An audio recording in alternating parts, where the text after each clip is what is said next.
Oi pessoal, tudo bem? Professor César falando. Estamos aqui para mais uma aula de ensino remoto de emergência. Bom, gente, paramos aqui, né?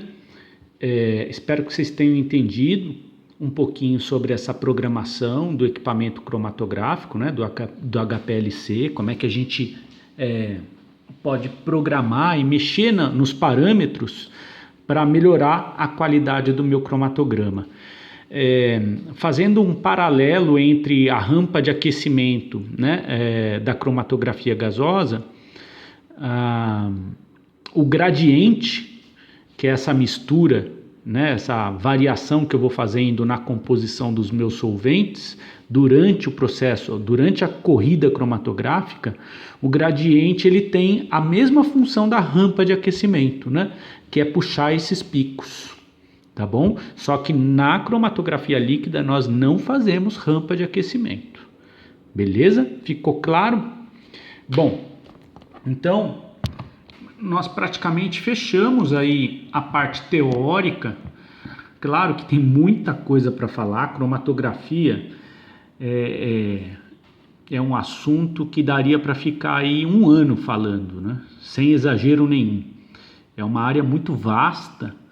E na verdade a gente precisa tratar aí de 4 técnicas em um semestre, né? Então não dá pra a gente tem uma hora que a gente tem que parar e falar, não, já deu, vamos parar por aqui, e é isso que nós estamos fazendo, tá? Então terminamos a parte teórica da cromatografia líquida, que é essa parte, esse item 8, que é como é que a gente faz para otimizar o meu cromatograma, como é que a gente otimiza análise cromatográfica dentro do HPLC, né?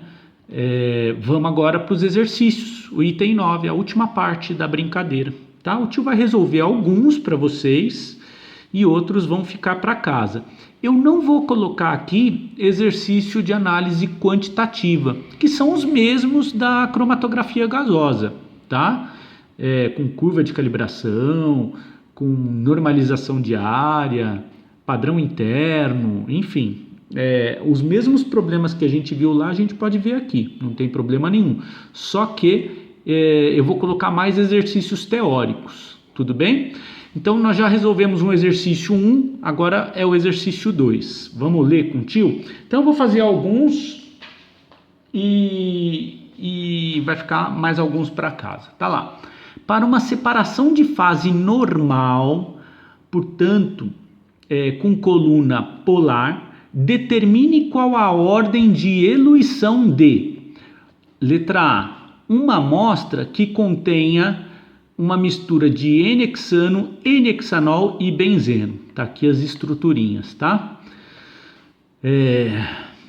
Como é que faz então, né, gente?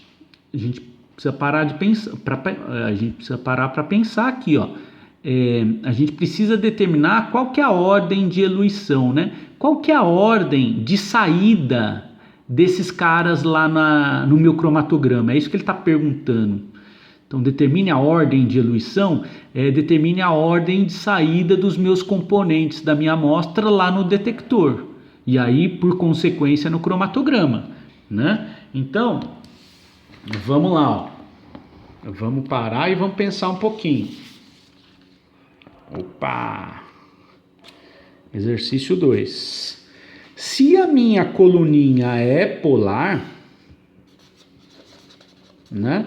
Eu tenho aqui o hexano 2, 3, 4, 1, 2, 3, 4, 5, 6. Eu tenho 1, 2, 3, 4, 5, 6 e uma hidroxila.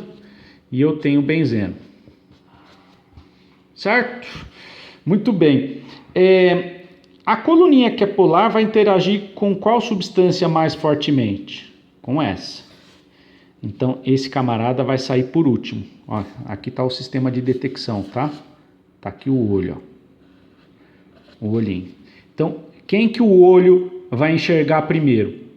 A substância que vai correr mais rapidamente aqui na coluna vai ser a substância, se a minha coluna é polar, a substância mais apolar é que vai correr primeiro. Perceba que são os dois fatores que influenciam, né? Peso molecular e polaridade. Como aqui todo mundo tem mais ou menos o mesmo peso molecular, ó, todo mundo tem 6 carbonos, aqui, além de ter 6 carbonos, tem uma hidroxila, né? 1, 2, 3, 4, 5, 6, isso. Tem uma hidroxila. Então, esse composto, além de ser mais pesado, ele interage mais fortemente com a coluna que é polar. Então, claro que ele vai ficar bem para trás. A questão aqui agora é desse e desse daqui, quem que vai ser quem que o meu detector vai enxergar primeiro? Como eles têm peso molecular muito próximos, a diferença é muito pequena. O que vai estar influenciando na saída aqui no detector vai ser a polaridade, né? Então a gente sabe, e aí isso daí vem lá da orgânica, né? As cadeias abertas costumam ser mais apolares do que cadeias que têm anéis benzênicos, tá? Então lembra um pouquinho dessa brincadeira aí, né? Então quando eu tenho um anel benzênico, eu tenho uma polaridade um pouquinho maior do que uma cadeia aberta. Tudo bem? Eu não vou ficar entrando nessa parte teórica lá da orgânica não, mas você tem que relembrar essas coisas. Beleza? Então quando eu tenho uma cadeia aberta, uma cadeia com anel benzênico, a cadeia com anel benzênico tem uma polaridade um pouquinho maior do que a cadeia aberta. Tá? Então, qual que é a ordem de eluição, que é a questão, né? O X da questão? A ordem de eluição é: primeiro vai sair o hexano, né? Depois vai sair o benzeno e depois vai sair o hexanol, certo? Ele vai sair primeiro, então normal hexano, vamos pintar de roxo aqui, né? Normal hexano vai sair primeiro. Depois, o benzeno, que é o laranjinha, vai sair depois. E o hexanol, que é a substância verdinha, vai sair depois. Tá bom? Essa é a ordem de eluição. N-hexano, benzeno e hexanol. Muito bem. Vamos lá para o exercício 3, então. Babinha, né, gente? Já fizemos a cama. Exercício 3. Um químico deseja separar os compostos abaixo por cromatografia em coluna, utilizando sílica como adsorvente. Sílica é polar, portanto, a gente vai estar utilizando cromatografia de fase normal. Então, a minha amostra ela é composta por 3 componentes. 3 componentes bem parecidos.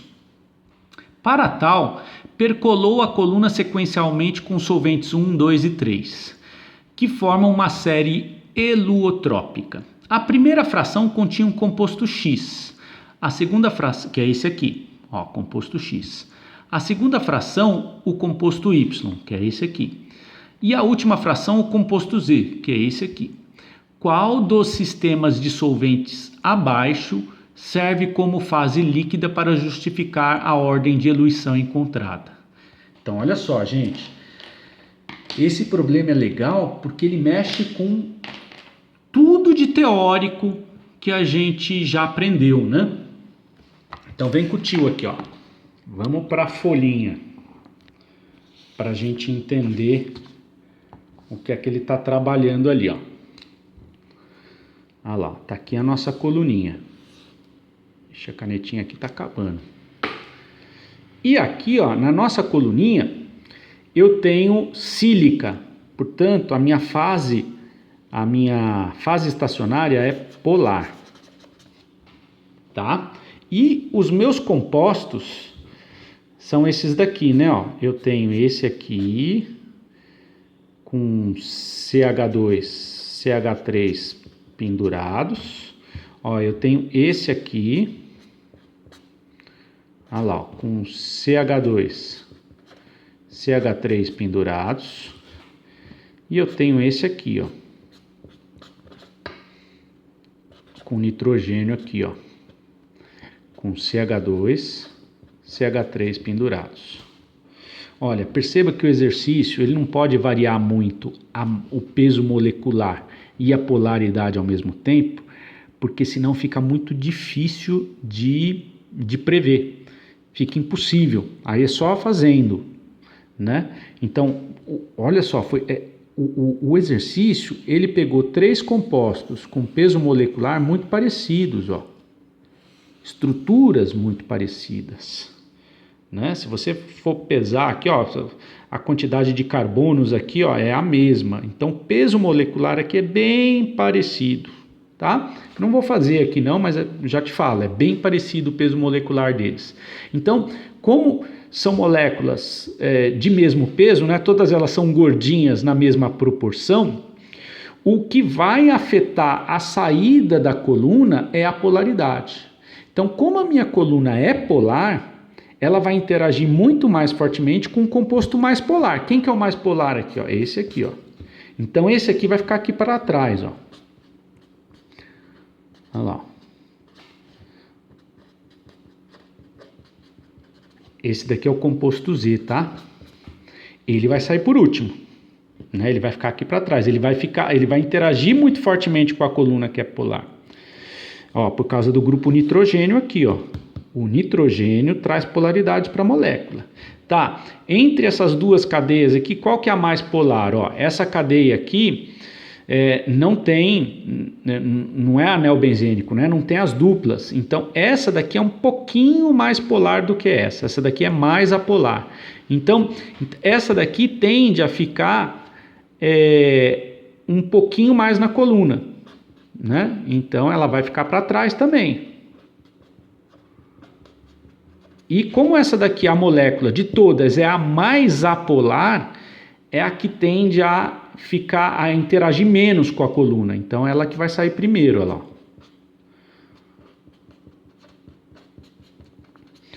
Ó, então, eu vou ler de novo o que está lá no exercício. Para tal, ele percolou a coluna sequencialmente com solvente 1, 2 e 3, que é o que ele está perguntando, que formam a série heliootrópica. A primeira fração continha o composto X, que é esse aqui. Ó, claro, né? É o que interage menos com a coluna. A segunda fração, o composto Y, que é esse aqui. E a última fração, o composto Z, que é esse aqui. Ó, então ele ficou para trás, esse aqui saiu um pouquinho na frente, esse aqui saiu mais na frente. E tá aqui o detector, né, que é o olho. Olha lá. Então ele vai enxergar primeiro essa substância, depois vai enxergar essa e depois vai enxergar essa. Tá, qual dos sistemas de solvente abaixo serve como fase líquida para justificar essa ordem de eluição? Olha só, gente, qual que é o segredo aqui da brincadeira? O segredo é aumentar a polaridade devagarinho.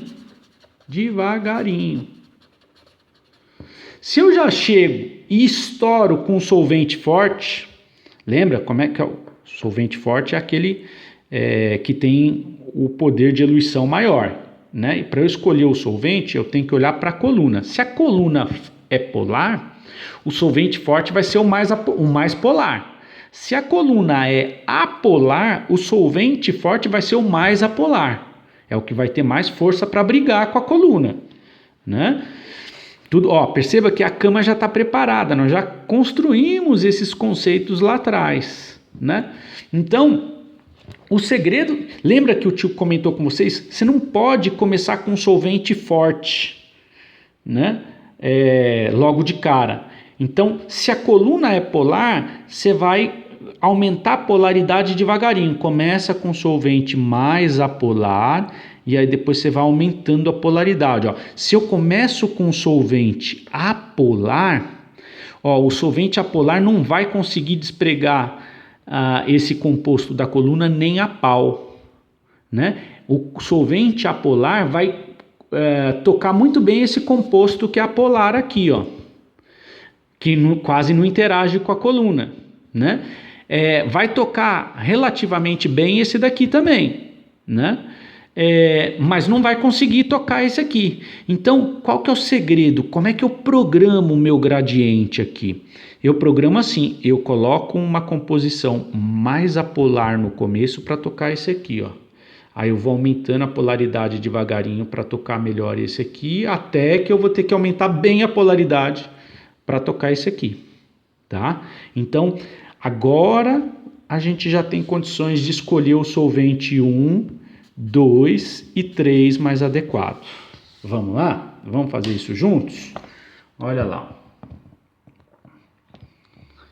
Então eu começo com mais apolar, ó. Se eu começar com esse CH2, Cl2, ó, o grupo Cl me traz muita polaridade, então já chego estourando.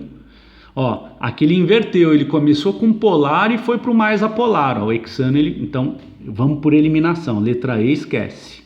Aqui também, ó, ele começou com acetonitrila, depois foi para esse aqui que também é polar, depois foi para o hexano, inverteu completamente, esquece. Vamos para a letra C, ó. Tolueno, ele é bem apolarzinho, né? Mas o hexano é mais apolar do que o tolueno. Então aqui ele inverteu. O segredo era começar por hexano, depois tolueno e depois acetonitrila. Aí seria legal. Então a C não está muito adequada, tá? O ideal seria aqui inverter, né? Hexano, tolueno e acetonitrila. Então letra C esquece. Não está da maneira mais adequada que deveria. Vamos para a letra A. Hexano, acetonitrila e tolueno. Então, ó, ele começa com bem apolar, aí ele vai para o mais polar, aí depois ele volta para um apolar, que é o tolueno. Então, também não está legal. Então, dessas sequências todas, a mais adequada é a B, ó. Ele começa com um solvente bem apolar, que é o hexano, aí ele passa o tolueno, que é um solvente um pouquinho mais polar do que o hexano, e aí depois ele passa esse solvente que tem 2 grupos de cloro aqui, tá? Tudo bem que é o mais polar de todos, então nesse caso a letra B é a mais adequada. Tudo bem, gente? Olha só como é que eles são complexos esses exercícios, né? Então, esses exercícios teóricos de pensar na programação do equipamento, de qual que é a sequência de solvente que eu ponho, tudo isso vai cair na prova, viu, gente? Então, vocês ficam ligeirinhos aí. Vamos lá, exercício 4. Em uma coluna de sílica, portanto, fase estacionária polar, encontra-se um composto com tempo de retenção de 5,5 minutos, quando a fase móvel é hexano. Ó. O hexano é extremamente apolar, portanto não tem força para brigar com a sílica. Portanto, ele é o solvente fraco, solvente do tipo A. Qual solvente, tolueno ou acetonitrila, aparentemente reduziria o tempo de retenção para 1,8 minutos. Ó, perceba como é que ele como é que o exercício se coloca, né? Qual solvente aparentemente, olha, a gente trabalha tudo de uma maneira, na cromatografia tudo é muito nebuloso, não tem como a gente cravar, né, o resultado. Tudo bem? Então, mas olha só, se usando um solvente fraco do tipo o meu componente da amostra demorou 5,5 minutos para sair da coluna, né? Se eu usar um solvente do tipo tolueno, que é só um pouquinho mais polar do que o hexano, você acredita que diminuiria o tempo de 5,5 minutos para 1,8 minutos? Eu não acredito nisso, né? Eu precisaria usar um solvente muito mais polar do que o hexano, muito mais polar, portanto muito mais forte, para brigar bem com a sílica, para conseguir reduzir esse tempo para 1,8 minutos. Creio eu que a acetonitrila, que é um solvente bem mais polarzinho, daria conta disso, ok? Então, qual dos dois solventes é o mais adequado para reduzir bastante o tempo de eluição? Acetonitrila. Beleza, gente? Exercício 5. O exercício 5, gente, vai ficar para casa, ok? Ó, aqui é um beta-caroteno, tá? Ó, aqui o computador não reconheceu. Esse aí vai ficar para casa. Exercício 6, olha só que legal. Ah, peraí, deixa eu ver, acho que não tem nada para falar do 5. Exercício 6. Os dados abaixo se referem a uma coluna para cromatografia líquida. Certo? Muito bem. Aí ele fala lá, comprimento da coluna, vazão, um cromatograma de uma mistura da espécie A, B, C, D. Então a minha amostra tem 4 componentes, forneceu os seguintes dados. O tempo de retenção do tempo morto deu 3,1 minutos, ó, esse não retido é o tempo morto, tá? E ele não mediu a largura do pico, porque não necessita.